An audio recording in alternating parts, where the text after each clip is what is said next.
Beaucoup de gens dans le monde entier se demandent comment le capitaine Ibrahim Traoré est parvenu au pouvoir. Il n'était qu'un simple soldat qui a ensuite été promu, et finalement, il est devenu capitaine dans l'armée. Cependant, un capitaine ne peut jamais devenir le chef de l'armée et de l'État, quelle que soit la nature du coup d'État dont on parle. Eh bien, il est différent. Et la principale raison de cela est son éducation. Il en sait plus que quiconque sur l'histoire du Burkina Faso, qu'il a apprise dans les universités de son pays. Parce que ces universités ont façonné Traoré, il est retourné dans la même université où il avait obtenu son diplôme. Cependant, cette fois, il n'est pas venu en tant qu'étudiant, mais en tant qu'homme le plus puissant du Burkina Faso et l'un des dirigeants les plus influents du monde.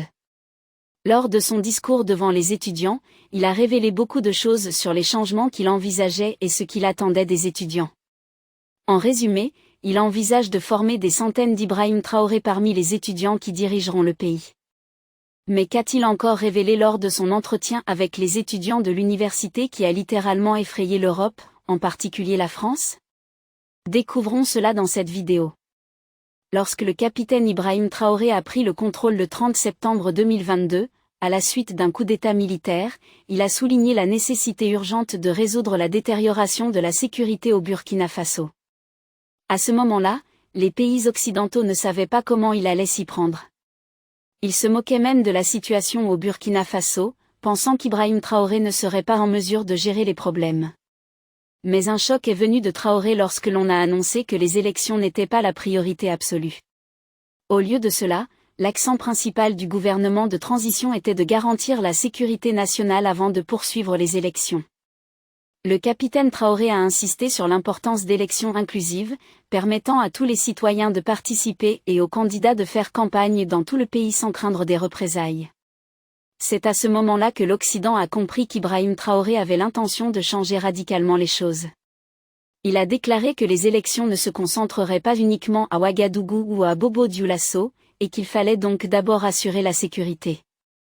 Il a précisé qu'il était arrivé au pouvoir pour des raisons de sécurité, accusant d'autres pays de freiner le processus en retenant des équipements essentiels.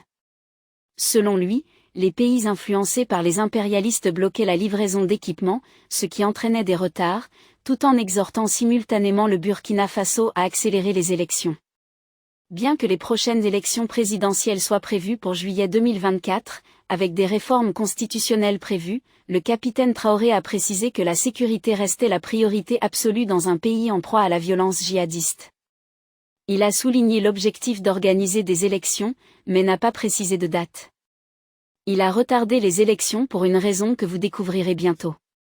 À 34 ans, Traoré est devenu le plus jeune dirigeant du monde lorsqu'il a prêté serment en tant que président par intérim. Il s'est engagé à reconquérir le territoire et à soutenir une transition conduisant aux élections de juillet 2024. Traoré a également annoncé des projets de modification partielle de la constitution du pays, visant à la rendre plus représentative des masses et moins réfléchissante des opinions d'une élite restreinte. Il a retardé les élections pour mettre en place des changements constitutionnels et développer une génération future de dirigeants centrés autour d'une approche stratégique de la gouvernance et de la construction nationale. Cela semblait irréel, mais maintenant, alors que les choses se sont éclaircies, il s'agit d'un plan pratique. Lors de sa prise de pouvoir à la suite d'un coup d'État militaire, le président Traoré a souligné la nécessité immédiate de s'attaquer aux défis croissants en matière de sécurité au Burkina Faso, notamment les attaques terroristes, une crise de plus en plus profonde et une tentative de coup d'État signalée. Face à ces préoccupations urgentes en matière de sécurité, l'argument suggère que Traoré a choisi de stabiliser le pays avant de poursuivre les élections.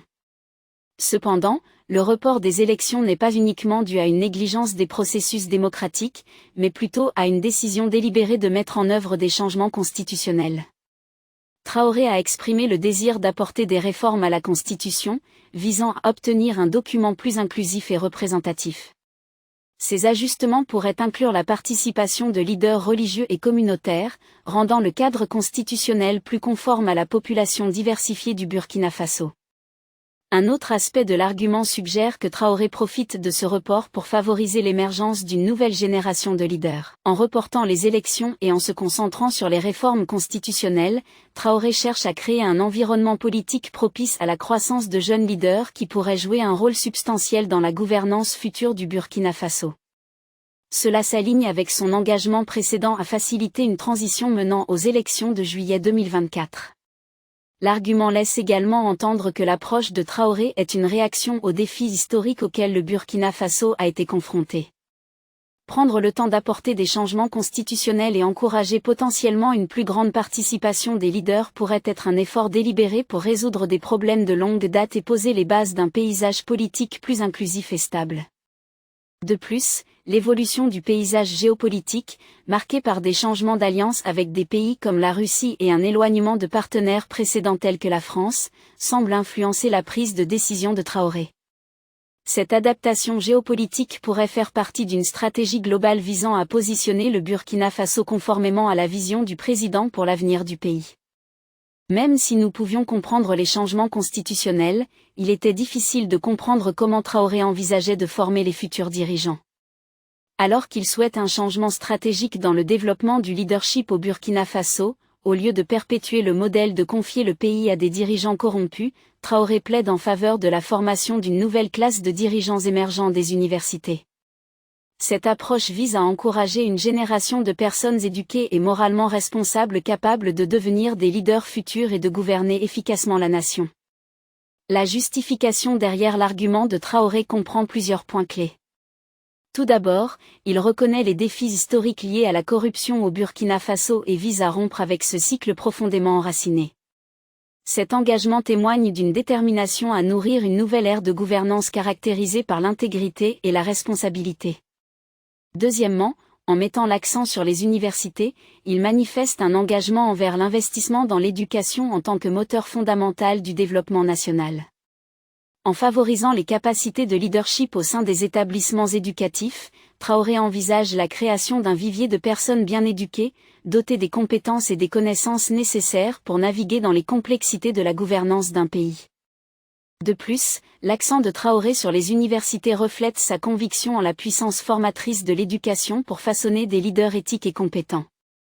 L'objectif est d'inculquer des valeurs, la pensée critique et un sens des responsabilités aux futurs leaders, en veillant à ce qu'ils soient bien préparés à relever les défis de la gouvernance. La stratégie de création d'une classe de leadership dans les universités indique une vision à long terme pour le Burkina Faso.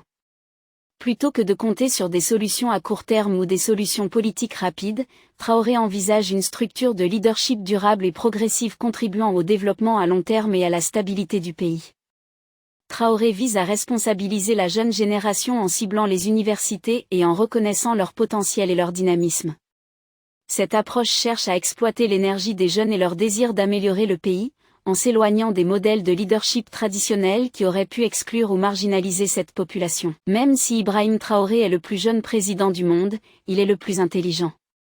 Vous devriez savoir qu'un aspect crucial des bons leaders est de reconnaître l'importance de cultiver des qualités de leadership chez la jeune génération.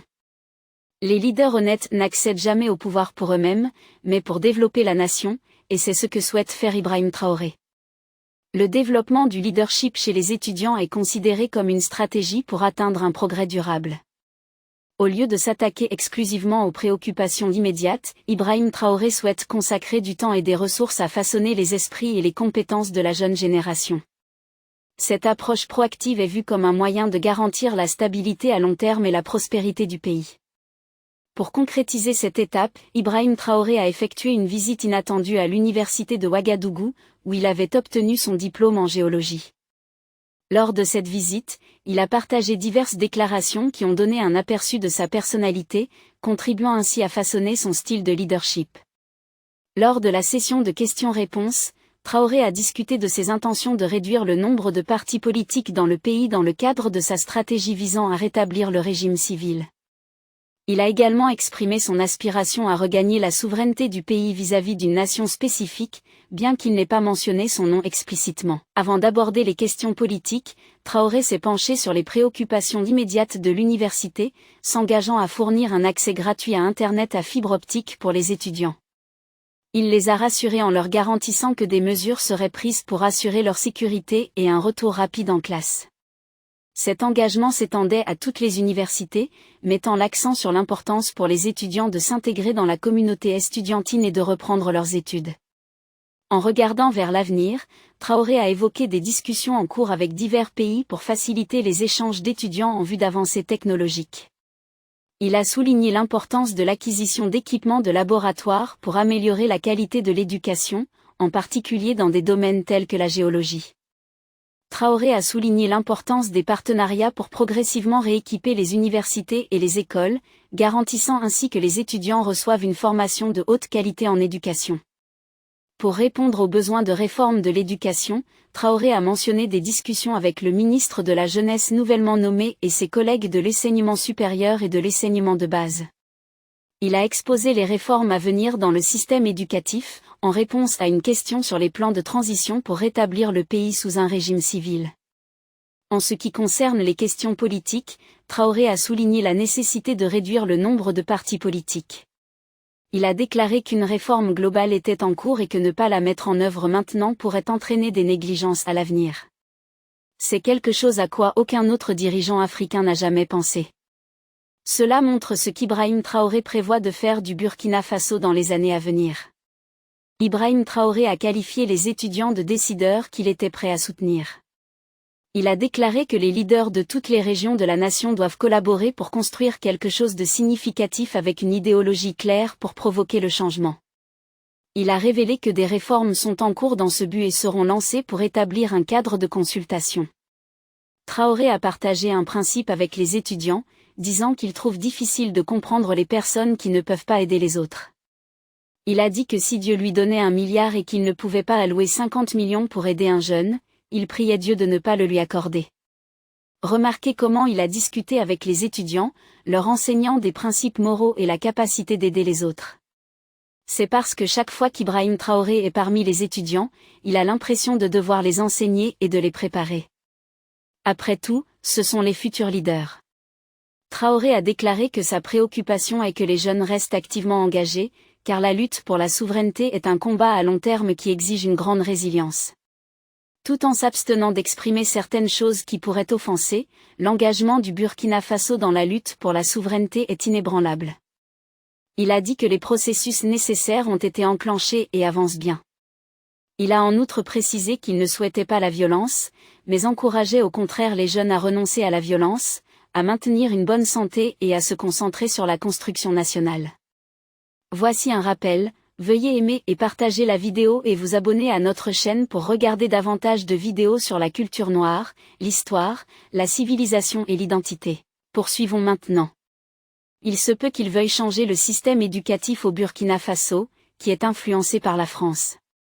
Le modèle éducatif français est suivi dans chaque pays africain francophone, y compris le Burkina Faso. Et la langue d'enseignement est également le français, ce qui inconsciemment rend les étudiants burkinabés loyaux envers la France. Le système éducatif dans les pays africains francophones comme le Burkina Faso suit un programme basé sur le modèle éducatif français. Cette structure trouve ses racines dans l'époque coloniale où ces nations étaient sous la domination française. En conséquence, les étudiants des pays africains francophones sont exposés à la langue française, à la littérature et à l'histoire française tout au long de leur parcours académique. L'influence du système éducatif français dans ces pays suscite des inquiétudes quant à une éventuelle loyauté inconsciente envers la France chez les étudiants. Le programme met souvent en avant la culture, l'histoire et les perspectives françaises, favorisant ainsi un lien avec l'ancienne puissance coloniale. Cette influence peut façonner la vision du monde et l'identité des étudiants, créant une allégeance subtile envers les idéaux et les valeurs français. L'utilisation du français comme langue d'enseignement principale renforce davantage cette connexion. Les étudiants deviennent compétents en français, et la langue devient un outil pour accéder au savoir et aux opportunités. Par conséquent, la langue française revêt une importance considérable, et les étudiants peuvent développer une affinité subconsciente envers la culture et les modes de pensée français. Le contenu éducatif, généralement conçu et fourni par des institutions françaises, peut présenter une vision du monde eurocentrique contribuant à un sentiment de loyauté ou de familiarité avec les perspectives françaises. De plus, l'accent mis sur la littérature et l'histoire française contribue à un alignement culturel qui éclipse l'ensemble riche et diversifié du patrimoine culturel des nations africaines. Il faut savoir que pendant la période coloniale, la France a employé une stratégie pour contrôler ses colonies africaines en leur imposant son système éducatif. L'administration coloniale française croyait que façonner l'esprit de la jeune génération par l'éducation était un moyen puissant de maintenir le contrôle, d'assurer la loyauté envers la France et de maintenir le statut subordonné des populations colonisées. La France souhaitait assimiler les populations africaines dans la culture française en introduisant la langue française, la littérature et l'histoire française dans le système éducatif, les autorités coloniales visant à inculquer les valeurs et les perspectives françaises dans l'esprit des étudiants africains, favorisant ainsi un sentiment d'identification aux idéaux français. Le français est devenu la langue d'enseignement principale dans les écoles. L'enseignement en français visait à établir un lien linguistique entre les étudiants africains et la France. La maîtrise de la langue française facilitait la communication avec les autorités coloniales. Elle servait de moyen d'accès à l'enseignement supérieur et à de meilleures opportunités, créant une dépendance à l'égard de la langue et de la culture française. Le programme scolaire était soigneusement conçu pour mettre en avant la rue, la culture et les perspectives françaises, présentant souvent une vision du monde eurocentrique. Ce contenu éducatif contrôlé visait à façonner la vision du monde des étudiants, en alignant leurs intérêts sur ceux de la France tout en minimisant l'appréciation des cultures et des histoires locales. Ce système éducatif était conçu pour créer une élite africaine éduquée dans la tradition française. Ces individus étaient souvent formés pour servir d'intermédiaires entre l'administration coloniale et les populations locales. On attendait de cette classe d'élite qu'elle soit loyale envers les intérêts français et qu'elle maintienne l'ordre dans les colonies. L'imposition du système éducatif français a également sapé les systèmes éducatifs traditionnels africains.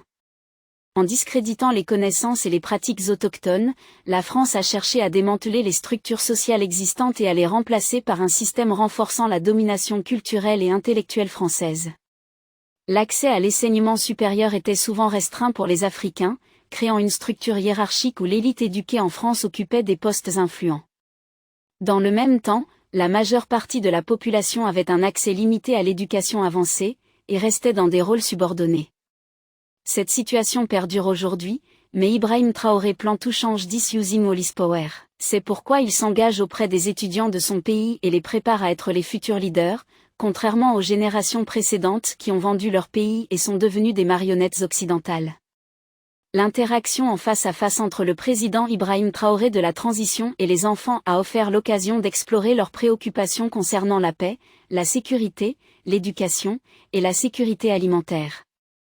Une porte-parole des enfants du Burkina a fait appel directement au président Traoré, l'incitant à veiller à ce que les enfants déplacés à l'intérieur du pays disposent d'un logement approprié et jouissent de tous leurs droits.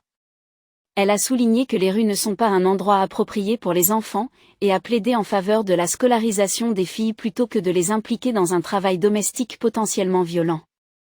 Le terrorisme persistant au Burkina Faso a entraîné le départ de plusieurs étudiants des écoles. Le président Ibrahim Traoré a reconnu la validité et la légitimité des préoccupations des enfants. Il a réitéré que le cœur de son combat et la mission de son gouvernement étaient de lutter pour la réalisation de tous les droits des enfants, y compris le droit à la vie et à l'éducation. Le président Traoré a exposé les initiatives du gouvernement visant à rouvrir plusieurs écoles, fermées de force en raison du terrorisme. L'objectif est d'établir des écoles modernes répondant aux exigences éducatives et inculquant des valeurs telles que le patriotisme et l'intégrité, en contrant ce qu'il a qualifié de formatage colonial. En ce qui concerne les efforts pour retrouver l'intégrité territoriale, le président Traoré a assuré des progrès avec des déploiements appropriés sur l'ensemble du territoire national et des opérations en cours. Au-delà de l'amélioration des conditions de vie, le président Traoré a rappelé aux enfants leurs responsabilités envers la nation, les parents et les aînés. Il a souligné l'importance du respect des aînés et de l'amour de la patrie. Malgré la situation sécuritaire difficile, le président Traoré a exprimé son engagement à travailler pour permettre aux enfants du Burkina Faso de grandir en paix, d'accéder à une éducation de qualité et de savourer des repas sains. Il a souligné que la promotion des valeurs civiques et morales est cruciale pour une paix durable et une cohésion sociale renforcée. En réponse à l'appel des enfants pour la sécurité, le président Traoré a anticipé l'émergence d'une génération patriotique et les a exhortés à contribuer activement à une transformation sociale durable au Burkina. Il a encouragé la cultivation d'une bonne citoyenneté, l'écoute des aînés et l'acquisition de valeurs positives. Ibrahim Traoré souhaite changer le système éducatif français influencé au Burkina Faso afin que les futurs leaders soient naturellement loyaux envers le pays. Par conséquent, il devient une menace pour l'Occident car il s'oppose à leur impérialisme.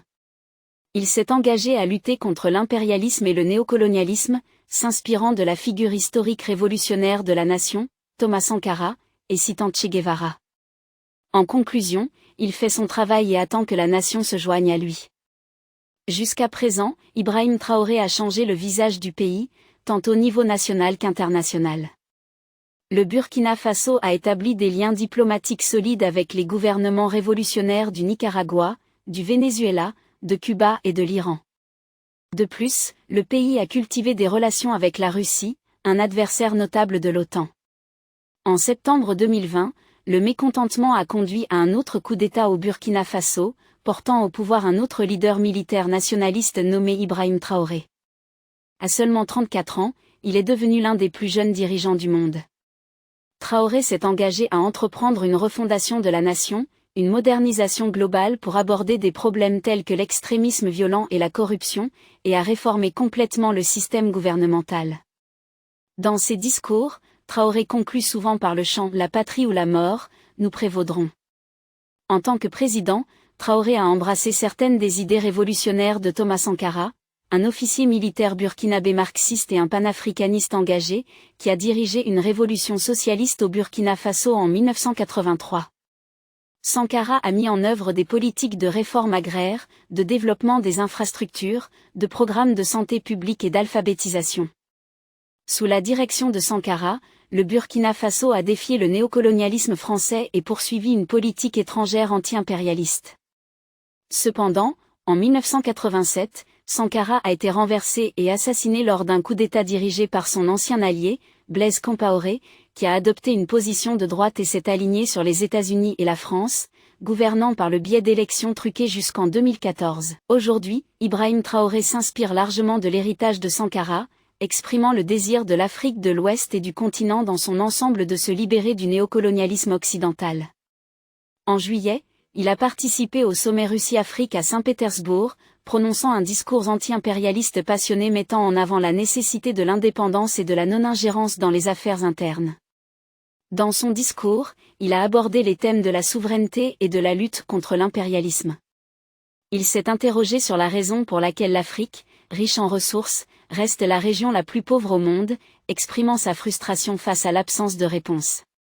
Il a souligné l'impact durable du colonialisme et de l'impérialisme sur les pays africains, le qualifiant de forme moderne d'esclavage, un héritage vicieux et brutal que le continent endure depuis des décennies.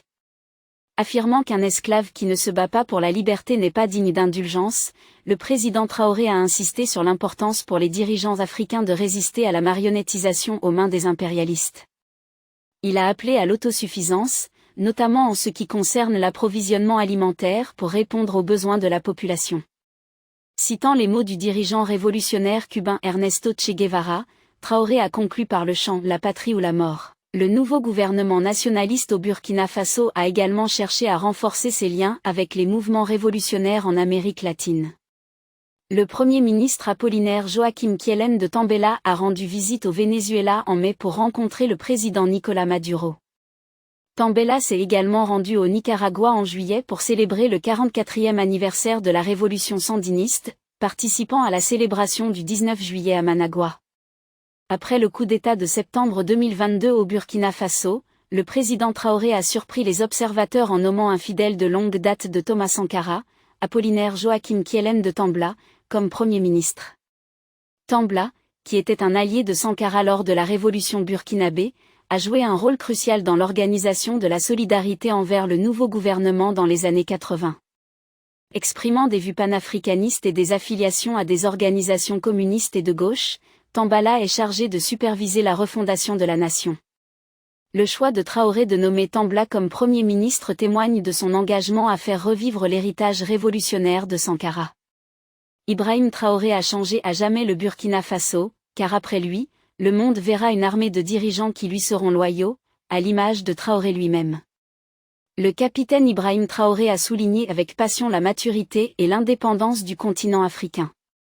Il a affirmé que l'Afrique n'accueille plus favorablement les interférences extérieures dans ses affaires et s'oppose fermement à l'imposition d'idées en conflit avec ses cultures.